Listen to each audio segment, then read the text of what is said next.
یہ حالات جب دیکھ رہے ہیں یہ سارا انتخابی کارروائی ہے اور اس انتخابی کارروائی کا بنیادی مقصد یہ ہے کہ یہ اپنے مقصد کے نتائج حاصل کرنا چاہتے ہیں اور ایک آدمی کو باہر لایا گیا جس طرح ان کو لایا گیا جس طرح ان کو ایک ریلیف دی جا رہی ہے اور جس طرح اس کو پرائم منسٹر بنانے کے لیے ایک میں سمجھتا ہوں کہ یہ پاکستان کی تاریخ کی سب سے ریک الیکشن ہونے جا رہا ہے. اگر اس طرح ہوا تو آپ کہتے کہ یہ الیکشن سے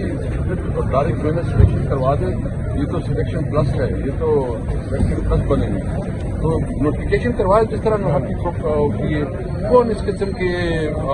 الیکشن کو مانے گا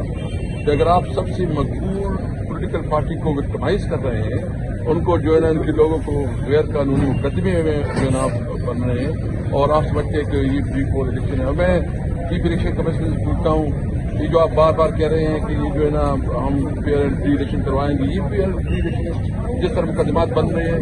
یہ لیول پلینگ فیلڈ ہے. میرا مطالبہ یہ ہے کہ اس الیکشن میں تمام پارٹیوں کو لیول ملنا چاہیے جب ایکول. یہ عوام کا حق ہے کہ وہ کس کو ووٹ دیں اور یہ جو کہتے تھے کہ ووٹ کو عزت دو, ابھی ووٹ کا عزت ختم ہو گئی ہے, کوئی اور کو عزت دینی شروع ہو گئی ہے. میں سمجھتا ہوں کہ ہم ہر صورت میں چاہتے ہیں کہ ملک قانون کے مطابق چلے, قانون کے مطابق چلے اور ملک میں قانون اور آئین کے مطابق چلے.